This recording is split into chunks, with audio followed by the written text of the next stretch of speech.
أعوذ بالله من الشيطان الرجيم يا أيها الناس اعبدوا ربكم الذي خلقكم والذين من قبلكم لعلكم تتقون.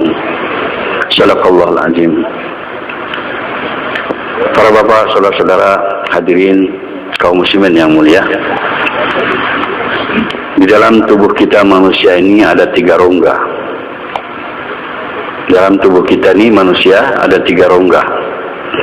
Yang pertama rongga perut, yang kedua rongga kepala, dan yang ketiga adalah rongga dada. Rongga perut isinya adalah perut besar dan usus, tempat menampung makanan dan minuman. Rongga kepala isinya adalah otak, tempat menyimpan ilmu pengetahuan dan pengalaman-pengalaman. Dan rongga dada isinya adalah hati, tempat menyimpan iman atau keyakinan.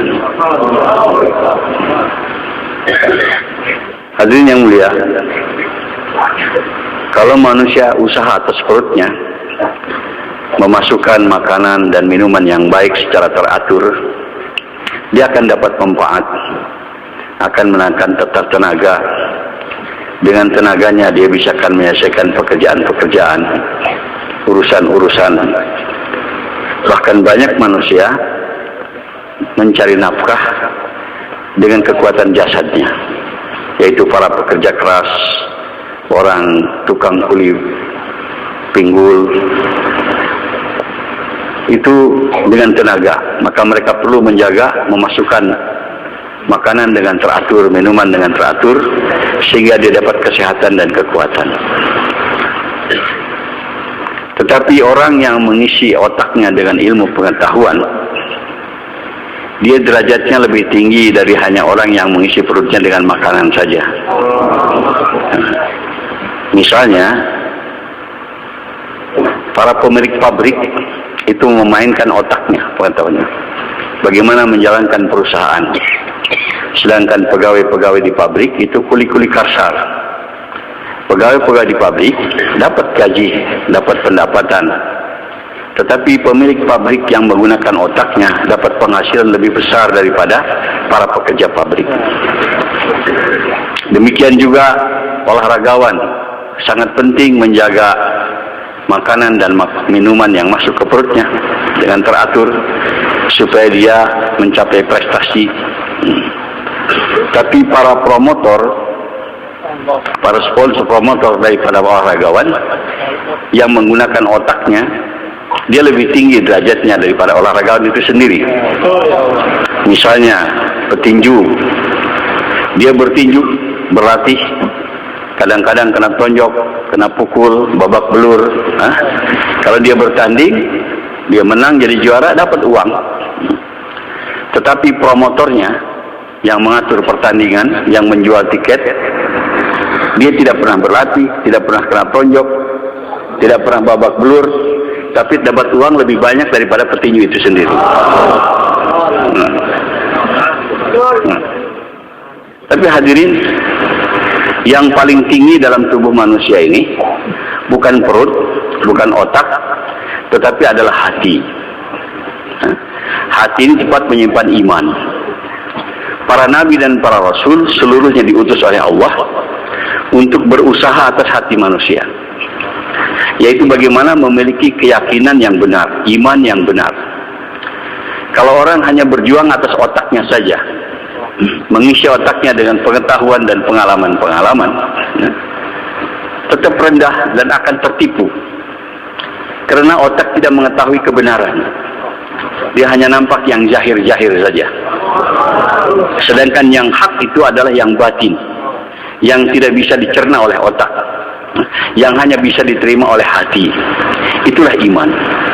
Untuk mengetahui adanya Allah, kemahakuasaan Allah, adanya kehidupan akhirat yang abadi, berpengaruhnya amal kepada manusia, itu hanya diterima oleh hati, tidak bisa diterima oleh otak. Perkara kebesaran Allah, perkara kehidupan akhirat, perkara yang gaib-gaib ini otak tidak bisa mencerna. Tetapi ini dapat dicerna kebenaran yang hak itu dengan hati. Allah Subhanahu wa taala mengirim 124.000 nabi dan rasul, usaha atas manusia, yaitu bukan usaha atas perut, bukan usaha atas otak, tapi usaha atas hati manusia. Partikel bagian yang paling penting dalam tubuh manusia adalah hati. Hadirin, jadi perkara iman, perkara yang gaib ini tidak bisa dicerna oleh otak. Misalnya Allah itu tidak berawal, tidak berakhir, otak tidak bisa terima. Macam mana itu? Hah? Tidak di atas, tidak di bawah, tidak menyerupai sesuatu, susah dipikirkan dengan otak. Tetapi itu bisa diterima oleh hati. Salah satu contoh, sewaktu Rasulullah sallallahu alaihi wasallam Mi'raj, naik ke langit, ke Sidratul Muntaha bersama Jibril alaihissalam, dalam tempo 1 malam berjalan dari Masjidil Haram ke Masjidil Aqsa, naik ke langit yang 7, bahkan ke Sidratul Muntaha, balik dalam 1 malam. Ada seorang Yahudi, dia susah memikirkan dengan otaknya, macam mana mungkin perjalanan, belum waktu itu belum ada pesawat terbang, belum ada roket, belum ada jet, itu pun tidak bisa ditempuh dengan jet roket ke langit ke-7, pulang dalam 1 malam. Tetapi untuk dibantah tidak bisa, sebab bukti-bukti menyatakan, sampai ditanyakan berapa tiang ada di Masjidil Aqsa, Rasulullah SAW jawab, dan betul. Jadi si Yahudi ini, bagaimana mungkin orang berjalan dari Masjidil Haram ke Masjidil Aqsa saja nggak mungkin selesai dalam 1 malam. Waktu itu tempuh dalam berbulan-bulan, apalagi naik ke langit. Nah, jadi otaknya tidak bisa terima, tapi tidak bisa dibantah. Nah, ini Yahudi bukan tinggal di Mekah, mungkin ditinggal di Palestina. Nah, mendengar kabar Isra Mi'raj di Rasulullah SAW, otaknya tidak bisa terima, tapi tidak bisa dibantah. Bukti-bukti menyatakan demikian. Maka satu hari katanya, dia motong ayam satu pagi dan diserahkan kepada istrinya. Kata si Yahudi, jadi tolong masakan ayam ini, saya akan pergi mandi, habis pulang mandi nanti aku akan sarapan pagi dengan ayam tadi. Dia pergi mandi, katanya mandinya ke sungai. Nah, waktu dia mandi di sungai, dia menyelam ke dalam air, tahu-tahu ada suara, boom begitu. Waktu dia keluar dari air itu, dia berubah jadi perempuan. Laki-laki yang tidak ada berubah jadi perempuan. Dan pakaian yang dia taruh di situ tidak ada. Jadi dia kebingungan, perempuan dalam air tidak berpakaian. Bagaimana mau naik ke atas? Tahu-tahu ada laki-laki lewat, melemparkan kain untuknya. Dipakai kain itu dan dia keluar dari air, bicara-bicara dengan lelaki tadi, katanya terjadi pernikahan, dikawini terus oleh lelaki tadi, berumah tangga sampai punya anak 3. Satu hari setelah punya anak 3, dia mandi di sungai yang sama. Waktu menyelam terdengar suara lagi. Waktu keluar dari air dia berubah jadi laki-laki lagi. Pakaian yang dulu dia ada, maka dia pakai pakaian laki-lakinya. Dia pun karena laki-laki dia pulang ke rumahnya, rumah yang dulu. Waktu sampai di rumahnya, istrinya mengatakan, cepat betul mandinya katanya. Ayam belum matang sudah pulang. Padahal dia rumah tangga punya anak 3. Nah, ini waktu kekuasaan Allah. Allah tuh tidak bisa dibatasi oleh waktu, tapi otak kita tuh dibatasi dengan waktu. Allah Maha Kuasa. Waktu jadi sebentar, jadi lama, itu urusan Allah. Bagi Allah mudah saja, ya? Tidak ada masalah. Nah, perkara-perkara yang semacam ini hanya diterima oleh hati dengan keimanan, kekuasaan Allah, kebesaran Allah, keagungan Allah, itu hanya bisa diterima dengan hati. Hadirin yang mulia, ilmu pengetahuan yang didambakan oleh orang-orang sekarang yang pada umumnya datang dari negeri barat, daripada orang kafir, itu sebenarnya hanya berkisar kepada benda-benda nyata yang nampak. Tapi ilmu pengetahuan itu tidak mengetahui perkara yang gaib, benda-benda yang nyata. Mereka tahu batu-batuan, mereka tahu jenis tanah, mereka tahu jenis air, mereka tahu apa itu udara, sampai kepada partikel kecil, atom. Tapi itu masih nyata, tidak abstrak. Tapi perkara-perkara gaib, adanya Allah, kemahakuasaan Allah, itu tidak bisa dicerna dengan otak, dengan ilmu pengetahuan dari barat. Pengetahuan dari barat tidak pernah membahas perkara itu. Mereka bodoh dalam perkara gaib, tidak tahu. Dan kalau kita hanya meyakini yang gaib-gaib ini, kita akan yang mengetahui yang jahir-jahir, itu akan menjadi jahil, menjadi bodoh.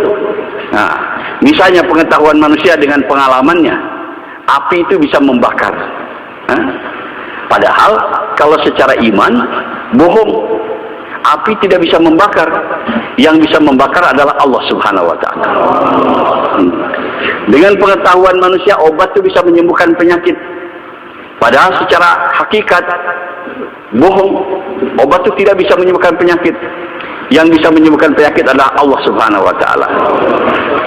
Ilmu pengetahuan mengajarkan proses terjadinya turunnya hujan. Air laut kena panas matahari, menguap ke udara. Di udara karena tiup angin ke daerah yang dingin, mengembun jadi butir-butir air, akhirnya turun menjadi hujan. Ilmu pengetahuan taunya begitu. Proses hujan itu air laut menguap jadi awan, awan kena udara dingin, mengembun jadi air, turun hujan. Taunya begitu prosesnya. Padahal yang sebetulnya hujan itu diturunkan oleh Allah Subhanahu wa Ta'ala. Mereka tidak tahu di mana kekuasaan Allah yang menurunkan hujan itu. Taunya proses saja begitu. Padahal proses itu satu tipuan. Satu tipuan.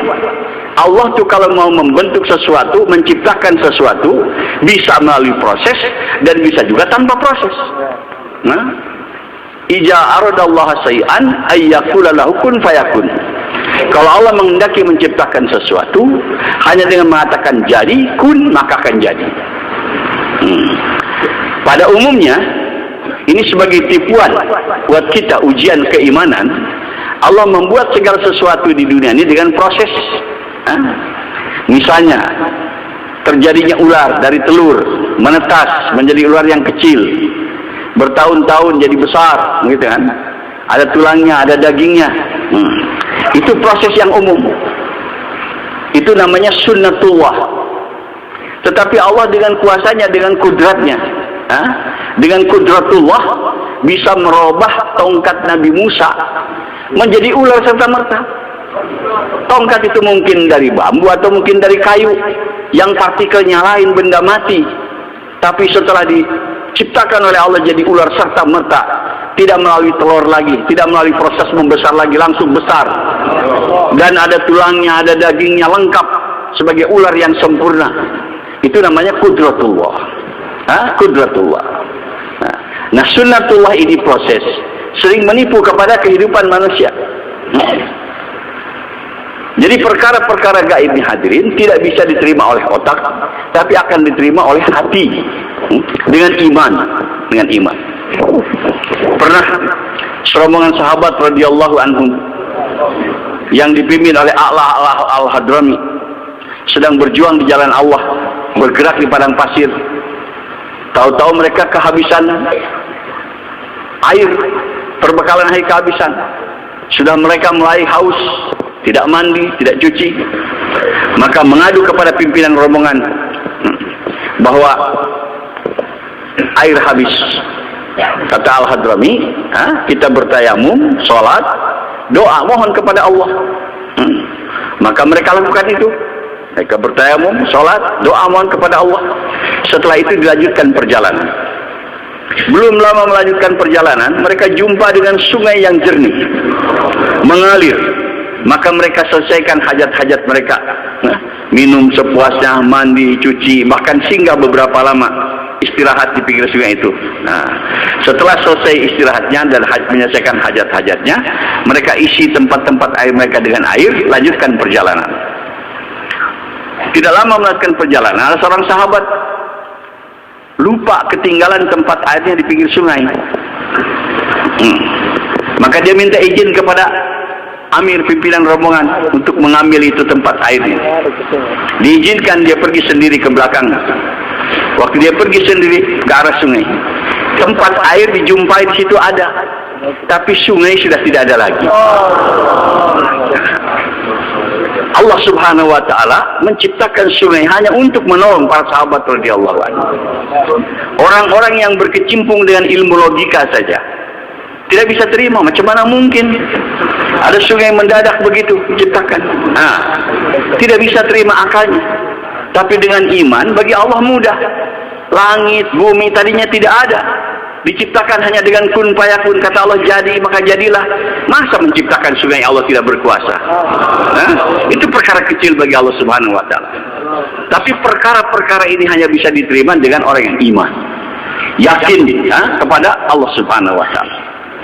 Hadirin yang mulia, orang-orang yang berkecimpung dalam ilmu pengetahuan yang logika hanya membahas perkara itu, bahayanya hadirin menuju kepada ateisme. Banyak orang menjadi ateis seperti di Eropa, di Amerika sekarang, tidak beragama karena berkecimpung dalam pengetahuan logika saja. Segala sesuatu main logika begitu, sehingga mereka tidak mengetahui kekuasaan Allah, tidak menerima kekuasaan Allah Subhanahu wa taala, tidak ada lagi menyelesaikan masalah dengan doa, mohon pertolongan Allah, tetapi hanya dengan kecerdasan otak. Itu bodoh hadirin yang mulia. Segala sesuatu ditentukan oleh Allah Subhanahu wa taala. Yang benar kita harus munajat kepada Allah, harus taat kepada Allah Subhanahu wa taala. Baru Allah akan bereskan segala permasalahan-permasalahan kita. Ya hadirin, usaha yang paling tinggi ini bukan mengisi perut dengan makanan, bukan mengisi otak dengan ilmu pengetahuan, tapi adalah mengisi hati dengan iman. Hadirin, ini perkara yang paling penting. Kalau tidak, hidup kita akan tertipu. Hanya mengisi otak saja dengan ilmu pengetahuan. Sekarang dikatakan katanya apa? Iptek, ilmu pengetahuan dan teknologi, begitu. Kalau itu saya diisikan kepada kita, tanpa kita berusaha memasukkan iman ke dalam hati kita, maka akan tertipu daripada kehidupan kita ini. Sebagaimana tertipunya orang-orang kafir, orang-orang barat yang tidak yakin kepada adanya kehidupan akhirat, tidak yakin dengan adanya kekuasaan Allah Subhanahu wa taala, hanya mereka mendambakan kepada otaknya saja. Orang-orang ini walaupun sebagai istidraj daripada Allah, mungkin berhasil mencapai ini, mencapai itu, dia kaya raya, kelihatan dunianya glamor, tapi sebetulnya dalam kebodohan. Orang-orang kafir yang tidak beriman itu hadirin, hidupnya itu hanya menunggu ajab datang saja. Walaupun dia kaya raya, walaupun dia raja, penguasa, kalau tidak ada iman, walaupun pengetahuannya tinggi, titelnya berderet, begitu mati akan tersiksa untuk selama-lamanya. Jadi hidupnya hanya menunggu ajab datang. Begitu mati, ajab akan datang, tersiksa untuk selama-lamanya. Ini bahaya tidak usaha atas hati, tidak usaha atas iman, hadirin yang mulia. Mulianya manusia ini hadirin, bukan dengan kekenyangan perutnya, bukan dengan ada ilmu pengetahuan di otaknya, atau dengan kekayaannya, atau dengan pangkatnya, bukan. Tetapi mulianya manusia itu dengan imannya, hadirin. Nah, kalau manusia tidak ada iman, walaupun kaya raya, walaupun berpangkat tinggi, derajatnya rendah seperti binatang, bahkan lebih rendah, lebih hina daripada binatang. Kalau kita mengatakan kepada mereka sekarang, orang-orang yang tidak ada iman, kamu ini rendah seperti binatang, lebih rendah daripada binatang, lebih hina daripada binatang, dia marah. Tapi nanti di akhirat mereka sendiri akan mengakui, hadirin.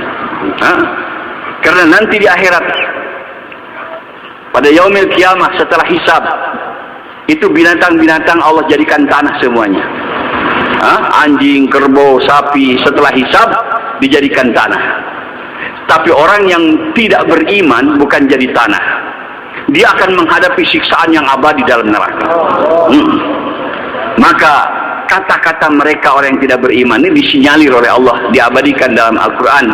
setelah mereka melihat binatang-binatang jadi tanah, sedangkan mereka menghadapi siksaan yang abadi, maka mereka berseru, ya laitani kuntu turaba. Ya Allah, kenapa kami tidak dijadikan tanah saja seperti binatang? Kata para ulama tafsir ayat ini, ya Allah, kata orang-orang kafir itu, kenapa kami di dunia tidak dijadikan binatang saja? Lebih baik daripada jadi manusia yang tidak beriman. Ya Allah, kenapa tidak dijadikan jadi anjing, babi saja? Lebih baik daripada jadi manusia yang tidak beriman. Sebab anjing, babi, dia mati jadi tanah habis perkara, tidak ada surga, tidak neraka. Tapi orang yang tidak beriman menghadapi siksaan yang abadi. Hadirin yang mulia, camkan ke dalam hati kita bahwa usaha yang paling tinggi yang dibawa oleh para nabi berjuang memasukkan iman ke dalam hati kita. Baru kita akan selamat dunia kita dan akhirat kita.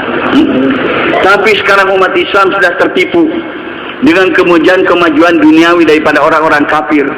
Sibuk-sibukan ikut dalam iptek, ilmu pengetahuan, teknologi, agama ditinggalkan. Hati yang mulia. Tertipu hadirin yang mulia.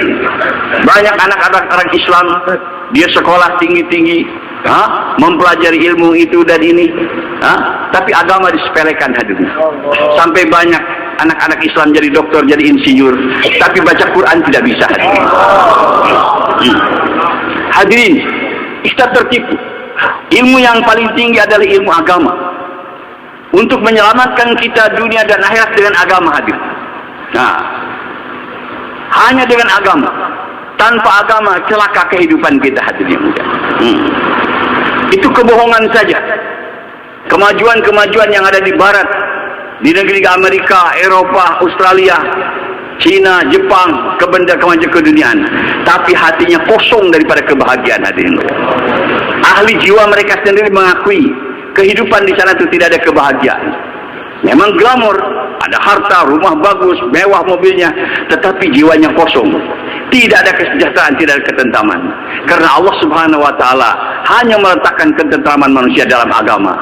Allah berfirman dalam Al-Qur'an, "Ala bizikrillah tatma'innul qulub." Sesungguhnya dengan zikir kepada Allah itu menenangkan jiwa.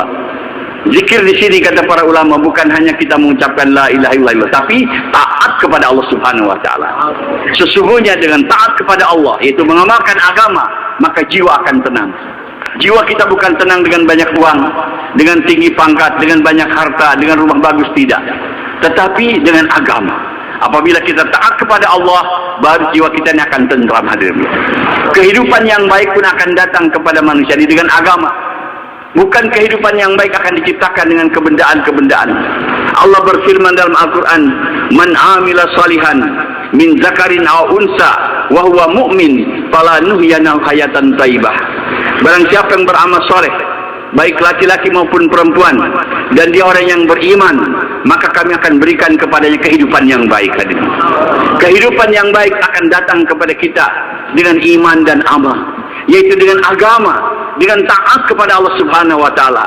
Wallahi, kalau orang tidak taat kepada Allah, walaupun rumahnya daripada emas, pakaiannya daripada emas, makanannya mewah, wallahi tidak akan bahagia. Apalagi akhiratnya hadirin. Dunianya tidak akan bahagia. Tidak pernah ada manusia di dunia bahagia tanpa agama hadirin ya. Orang yang tanpa agama hanya kelihatan seperti bahagia, tapi kehidupannya dipenuhi dengan berbagai macam masalah, dengan kekhawatiran dan ketakutan. Kehidupan yang menakutkan hadirin yang mulia. Allah Subhanahu wa taala para nabi usaha atas agama, usaha atas hak, mengetahui kebenaran, sehingga kita tidak bodoh. Orang yang tidak mempelajari perkara yang gaib, tertipu. Dia bekerja di kantor atau dagang di toko, disangkanya dengan dagang, dengan kerja itu, di situ mereka dapat rezeki datang. Padahal yang sebetulnya secara hak, rezeki daripada Allah Subhanahu wa taala. Bukan dari kantor kita tempat bekerja, bukan dari tempat kita kedai berdagang, bukan sawah ladang tempat kita bertani. Itu tipuan. Yang sebetulnya adalah rezeki daripada Allah Subhanahu wa taala. Dan kita harus melihat dengan kenyataan. Bukan dengan banyak bekerja rezekinya banyak. Tidak, ada orang kerja keras mati-matian, tapi susah rezekinya hadirin. Ada orang malas-malasan tapi kerja rezekinya dapat banyak. Kita lihat kenyataan. Ada orang rajin, tapi miskin saja. Ada anak pemalas, nggak mau kerja, nggak mau dagang, tapi bapaknya kaya, ibunya kaya. Begitu ibu bapaknya mati, dia dapat warisan, jadi kaya, hadirin yang mulia. Nah, bukan dari kecerdasan otaknya. Nah, kadang-kadang ada orang tidak sekolah, buta huruf, tapi dia bisa punya perusahaan yang kerja di bawahnya sarjana-sarjana. Nah, ya, bisa terjadi, hadirin yang mulia. Dan lihat, seorang bayi baru lahir, belum sekolah, belum tahu bagaimana cari rezeki. Nah, tetapi Allah sudah berikan rezeki. Tadinya sebelum lahir, itu air susu pada ibunya tidak ada. Tapi setelah lahir bayi, Allah datangkan itu air susu pada ibunya. Yang mendatangkan air susu pada ibu untuk bayi itu bukan ibunya, bukan bapaknya. Nah, sebelum lahir tidak ada. Nah, setelah lahir Allah adakan. Dan aneh, kalau itu susu ibu dibedah, hadirin, nggak ada itu air susu, hadirin. Nah, yang keluar akan darah saja. Siapa yang merubah di darah menjadi susu, hadirin? Allah Subhanahu wa Ta'ala. Perkara yang hak ini hanya dengan iman bisa didapat. Hati yang akan bisa menerima perkara-perkara ini. Kalau kita hanya menuntut ilmu pengetahuan zahir saja, kehidupan kita akan tertipu. Sehingga orang akan takut dengan makhluk. Nah, takut dengan api, takut dengan pisau, takut dengan pedang, takut dengan peluru. Padahal itu makhluk. Yang harus kita takuti sebenarnya Allah Subhanahu wa Ta'ala. Itu asbab saja. Manusia bisa terpotong dengan pisau, bisa terpenggal dengan pedang, bisa mati kena peluru. Asbab saja. Yang sebenarnya yang hak mematikan adalah Allah Subhanahu wa Ta'ala. Yuhyi wa yumit. Dialah yang menghidupkan dan dia yang mematikan. Bukan peluru, bukan pedang, bukan api, bukan Allah Subhanahu wa Ta'ala. Itulah makna la ilaha illallah. Nah, di antara maksud la ilaha illallah di antara hadirin, bohongkan yang zahir, benarkan yang gaib. Nah, yang zahir-zahir ini bohongkan. Api bisa membakar, bohong. Yang bisa membakar adalah Allah. Obat bisa menyembuhkan, bohong. Yang bisa menyembuhkan adalah Allah. Uang bisa menyenangkan, bohong. Yang bisa menyenangkan adalah Allah Subhanahu wa Ta'ala. Tapi karena kita tidak menuntut ilmu keimanan, kita yakin dengan benda-benda. Sebagaimana manusia banyak sekarang yakin dengan uang. Karena kenyataan, ini ujian daripada Allah. Nah, kita dengan uang dari kecil, apabila kita memiliki uang, bisa beli ini, beli itu, apa yang kehendak kita, begitu. Sehingga orang sekarang semangat untuk mencari uang, siang dan malam siap untuk mendapatkan uang. Dan seolah-olah mereka berkeyakinan segala-galanya dengan uang perkara beres. Padahal hadirin, kalau dikaji, banyak masalah yang tidak dapat diselesaikan dengan uang, hadirinnya. Banyak. Nah, ada seorang kaya, dia menulis. Ini orang bukan orang Islam, orang kafir. Tapi dari pengalaman, dia pikir tadinya lagi miskin, tidak punya uang. Dia mungkin saya kalau jadi kaya, masalah beres semuanya. Jadi dia kerja keras sampai dia dapat kaya banyak uang. Tapi ternyata setelah banyak uang, banyak masalah tidak dapat diselesaikan dengan uang. Akhirnya dia menulis. Apa katanya? Apa yang dapat dibeli dengan uang? Dia bilang, tempat tidur bisa dibeli dengan uang, tapi tidur nggak bisa. Kalau tidur bisa dibeli dengan uang, orang kaya bisa tidur semua. Di dunia ini banyak orang kaya nggak bisa tidur, hadirin. Uang itu hanya mampu beli tempat tidur, beli kasur, sewa kamar hotel, bisa dengan uang. Nggak ada toko yang jualan tidur, hadirin yang mulia. Terus dia bilang obat bisa dibeli dengan uang, tapi sehat nggak bisa. Kalau sehat bisa dibeli dengan uang, orang kaya tidak sakit. Coba kalau kita datang ke rumah sakit, di situ banyak orang kaya yang sakit tadi. Bukan sakit aja, mati lagi. Kalau itu sehat bisa dibeli dengan uang, orang kaya tidak sakit. Duit itu hanya mampu beli obat, bayar jasa dokter, sewa rumah sakit, bisa dengan uang. Sehat nggak bisa. Di mana kita mau beli sehat? Nggak ada, hadir. Siapa yang beri sehat kepada kita? Allah Subhanahu wa Ta'ala. Terus dia beli makanan. Makanan bisa dibeli dengan uang, tapi nikmat makan nggak bisa. Di Jakarta banyak orang kaya ingin nikmat makan. Makan restoran sini, nggak nikmat hadirin. Tapi ada di kampung petani, di pematang sawah, makan sederhana dengan sambal ikan asin saja, nikmat luar biasa. Jadi itu uangku hanya bisa beli makanan, tapi tidak bisa membeli nikmat makan hadirin. Nikmat makan dari siapa? Allah Subhanahu wa Ta'ala. Terus dia menulis lagi, dia bilang, haus battathum, rumah bisa dibeli dengan uang, tapi suasana rumah yang harmonis, yang menyenangkan tidak bisa. Banyak orang yang rumahnya MM-an tapi broken home.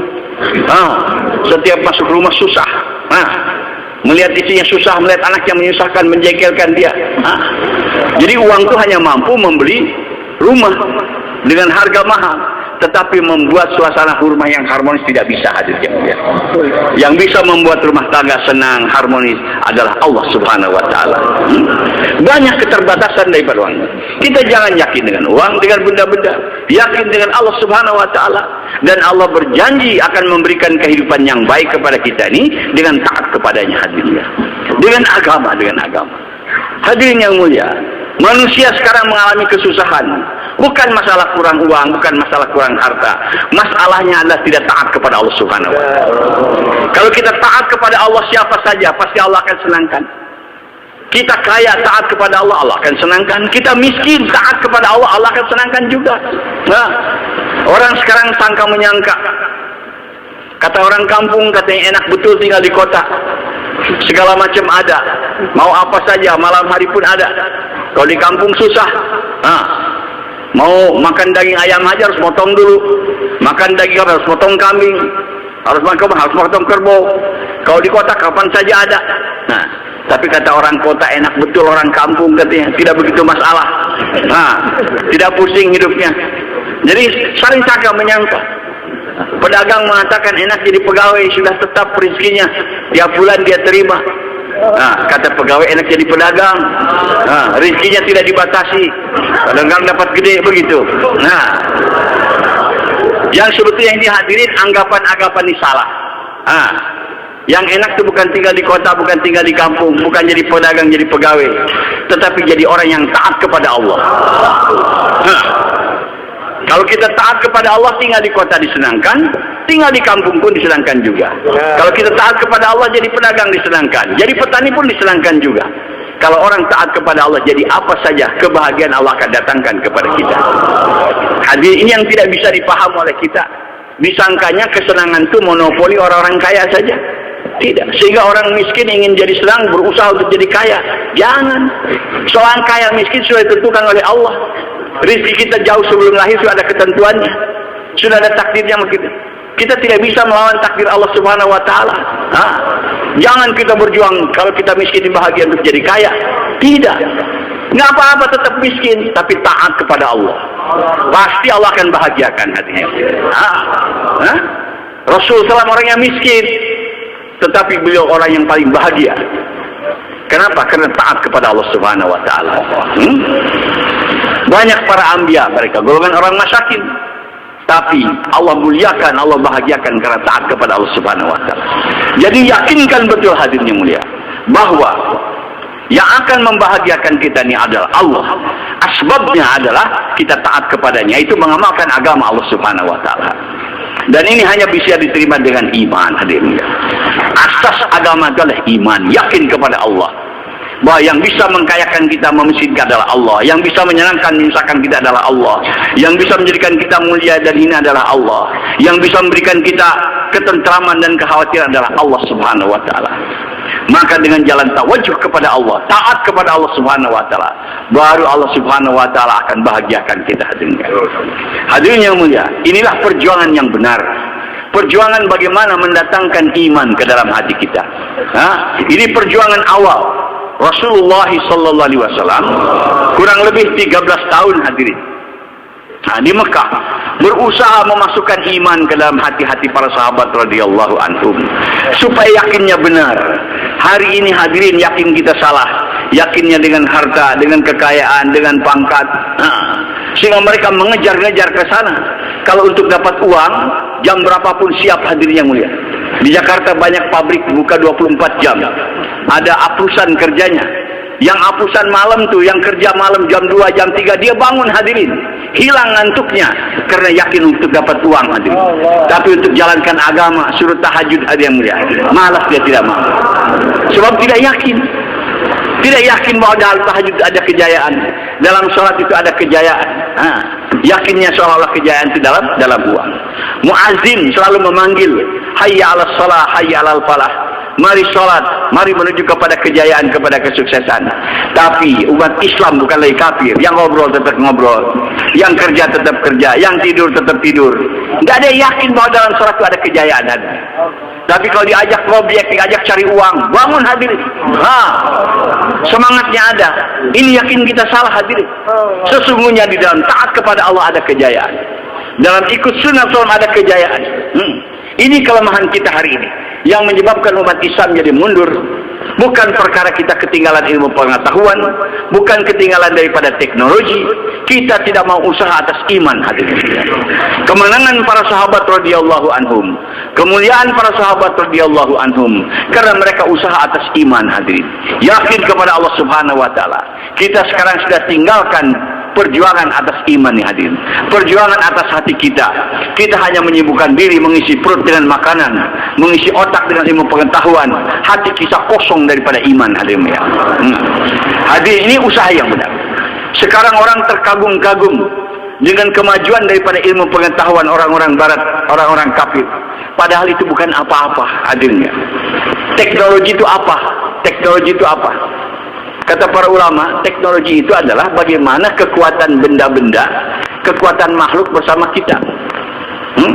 Itu orang barat itu dengan teknologinya bagaimana mengolah kekuatan udara, kekuatan air, kekuatan api, kekuatan tanah, kekuatan besi, kekuatan uranium supaya bersama dengan mereka jadi bom, jadi nuklir. Itu teknologi namanya. Jadi senjata, jadi peluru. Itu namanya teknologi. Mengolah kekuatan-kekuatan makhluk supaya bersama dengan mereka. Tetapi yang diajarkan oleh Rasulullah SAW, oleh para nabi yang lainnya kepada umat manusia bukan teknologi, tapi adalah din, yaitu agama. Agama. Apa itu keberuntungan kalau kita memiliki agama? Kalau agama ada pada diri kita, maka kekuatan Allah akan beserta dengan kita hadirin. Itu agama. Kalau kita amalkan agama, taati Allah Subhanahu wa taala, kekuatan Allah akan bersama dengan kita. Kalau kita memiliki kekuatan Allah, apa artinya itu kekuatan makhluk mau dilawankan dengan kita? Nggak ada artinya hadirin yang mulia. Waktu itu Rom dan Persia teknologinya tinggi dibandingkan dengan para sahabat. Sahabat tidak memiliki teknologi. Kalau perang itu pedang-pedangnya buntung, pedang-pedang yang berkarat, tombak yang berkarat, mereka serba canggih bagus. Tapi kemenangan para sahabat bukan dengan pedangnya, bukan dengan tombaknya, bukan dengan panahnya, tapi karena adanya pertolongan Allah Subhanahu wa taala. Lihat dalam perang Badar, jumlah sahabat hanya 313, musuh 1000. Perlengkapan sahabat sangat sederhana, musuh serba lebih. Perbekalan sahabat sangat sederhana, musuh lebih. Tetapi dalam peperangan Badar, yang 313 bisa mengalahkan yang 1000. Bisa mengalahkan yang perbekalan, yang senjatanya, yang kerannya serba lengkap hadirnya. Kenapa? Ditolong oleh Allah Subhanahu wa taala. Disebutkan dalam Al-Quran sampai Allah turunkan hadirin 3000 malaikat untuk para sahabat. Sampai orang kafir pun melihat bagaimana malaikat turun dari langit berkuda dengan bersuara hijau. Mereka melihat. Sehingga sahabat baru cabut pedang, belum lagi terhunus, kepala musuh sudah terpenggal hadirin. Baru mengeluarkan tali, musuh sudah terikat hari yang mulia. Maka Allah tegur, wa makaru wa makarullah, wa ma ramaita innallah. Jadi bukan kamu yang melempar, tapi Allah yang melempar. Bukan kamu yang bunuh, tapi Allah yang mematikan. Kerja Allah Subhanahu wa taala. Karena janji Allah kepada orang-orang beriman, Allah berfirman dalam Al-Quran, wa qad haqqan alaina nasrul mu'minin. Menjadi hak aku, kata Allah, untuk membantu menolong kepada orang-orang beriman. Kalaulah kita ini ada iman, yakin yang benar, bantuan Allah itu pasti kepada kita hadirin. Ini janji Allah Subhanahu wa taala. Di lain ayat Allah berfirman, "Iyansurkumullah fala ghaliba lakum." Kalau kamu ditolong oleh Allah, tidak ada satu kekuatan yang bisa mengalahkan kamu hadirin. Kalau kita ditolong oleh Allah, tidak ada satu kekuatan yang bisa mengalahkan kepada kita ini. Kekuatan mana hadirin? Tidak ada. Tidak ada. Kalau kita ditolong oleh Allah. Kenapa di mana-mana kaum muslimin dipermainkan, dibantai, dianiaya, dijalani? Perkaranya tidak ditolong oleh Allah. Kenapa kita tidak ditolong oleh Allah? Karena iman kita lemah hadirin. Kalau iman kita seperti iman sahabat, pasti pertolongan Allah akan datang kepada kita. Ini sudah janji Allah. Wa kana haqqan alaina nasrul mu'minin. Menjadi hak aku, Allah mewajibkan atas dirinya untuk membantu kepada orang-orang yang beriman hadirin. Jadi perkara kelemahan orang Islam hadirin ini bukan tidak ada kekuasaan, bukan tidak ada harta, tapi perkaranya adalah kita lemah dalam perkara iman hadirin. Kalau dikaji kata para ahli ekonomi, orang terkaya di dunia hari ini bukan orang kafir, orang Islam. Dan negara terkaya di dunia bukan negara orang kafir, negara orang Islam. Tapi kenapa masih orang umat Islam hina, ada di belakang, dikalahkan? Nah, ini bukti. Bukan dengan kekayaan negara, bukan dengan kekayaan harta kita akan menjadi mulia, bukan. Nah, tapi dengan iman. Kalau kita ada iman, pasti akan dibantu oleh Allah Subhanahu wa taala. Walaupun kita tidak memiliki apa-apa. Kalau ada bantuan Allah, beres semuanya hadirin yang mulia. Jadi inilah karena kita sekarang meninggalkan usaha atas iman. Sibuk-sibuk ikut kepada cara orang-orang kafir di bidang-bidang yang lain kita. Bukan di situ kejayaan kita hadirin. Allah Subhanahu wa taala telah menautahkan kejayaan daripada manusia ini dalam agama, dalam iman. Sebagaimana para ulama memberi contoh, katanya kejayaan ikan itu adanya di dalam air.